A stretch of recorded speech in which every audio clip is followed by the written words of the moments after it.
Hello बच्चों, let's read the question. Question says a moving coil galvanometer has n number of turns in a coil of effective area A. It carries a current I. The magnetic field B is radial. The torque acting on the coil is. Now firstly, the key concept is, let's say ये magnetic field है B and इसके अंदर एक rectangular coil रखा हुआ है जिससे current flow हो रहा है I एंड इस कॉइल की लेंथ इज L.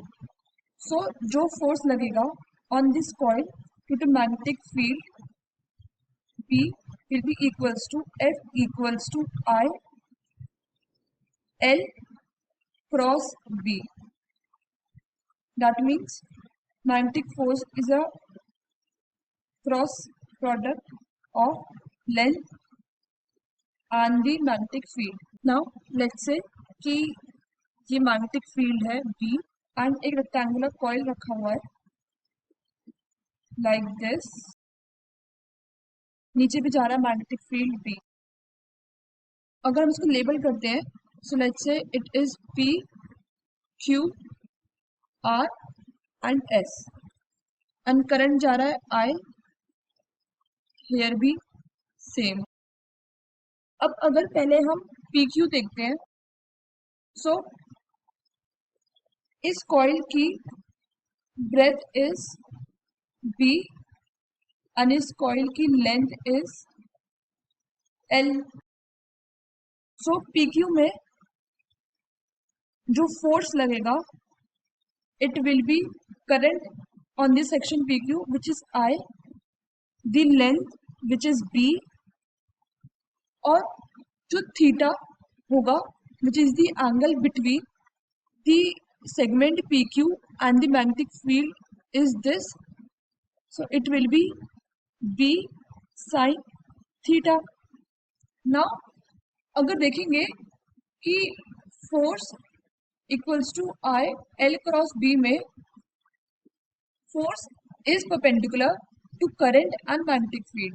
सो अगर करंट इस तरफ है मैग्नेटिक फील्ड इस तरफ है सो फोर्स परपेंडिकुलर होने के लिए इस तरफ होगा. हम इसको राइट हैंड रूल से भी निकाल सकते हैं. So force in FPQ is downward. अब अगर हम सेक्शन SR देखते हैं तो SR में जो एंगल बनेगा between the section SR and magnetic field वो यहाँ से बनेगा. ये आगे एक्सटेंड करेंगे इसे सो ये एंगल बनेगा ऐसे. Now this angle will be 180 minus theta R पे. सो FSR will be I B sin 180 minus theta और sin 180 minus theta is basically sin theta only on trigonometric identity. So FSR is I B sin theta. अब यहाँ पे देखें force की direction. So perpendicular होने के लिए it will be upwards. Now अगर हम देखें कि force on PQ and SR is same बस डायरेक्शन अपोजिट है. So they will cut out each other because equal in magnitude and different in direction जो कट आउट कर रहे हैं. सेगमेंट PQ एंड SR की वजह से कोई भी टर्निंग इफेक्ट नहीं आएगा in the presence of magnetic field. अब हम चेक करते हैं QS और PR. नाउ हम फिर से डायग्राम बनाते हैं फॉर क्लैरिटी. ये मैग्नेटिक फील्ड B है, दिस इज PQ और RS.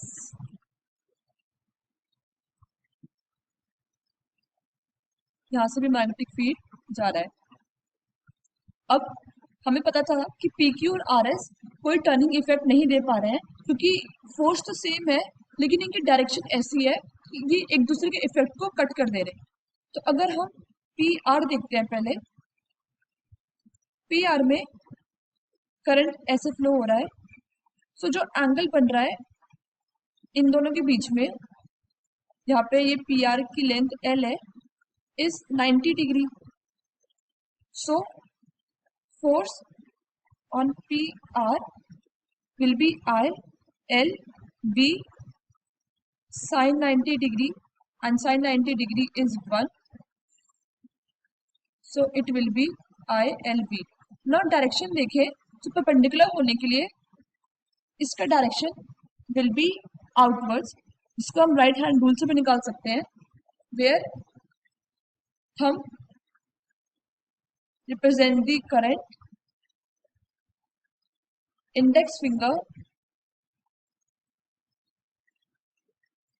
represents the magnetic field B, and middle finger represents the force. So ऐसे PR फोर्स आएगा इनटू द प्लेन.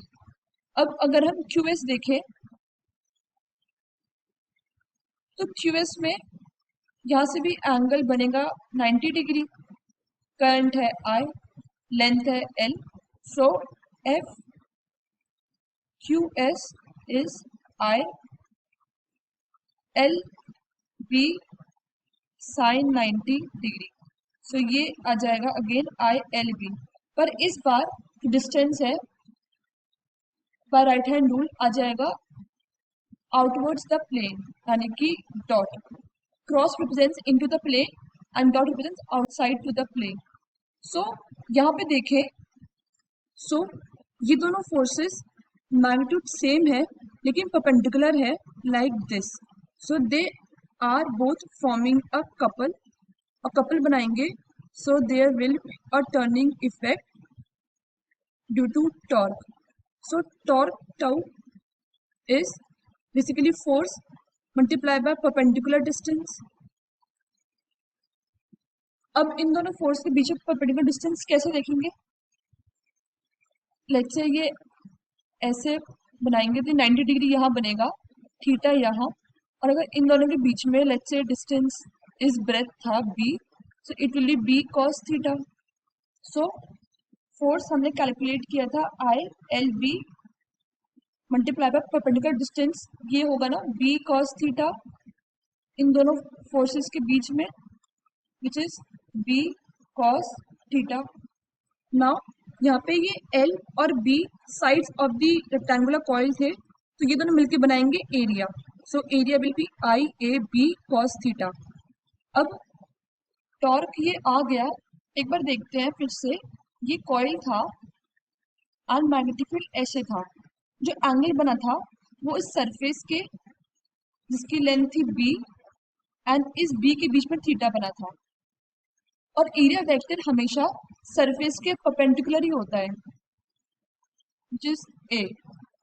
और जो हमें टॉर्क फॉर्मूला चाहिए होता है, it should be angle between area vector and magnetic field, जिसको हम यहाँ पे अल्फा मान लेते हैं.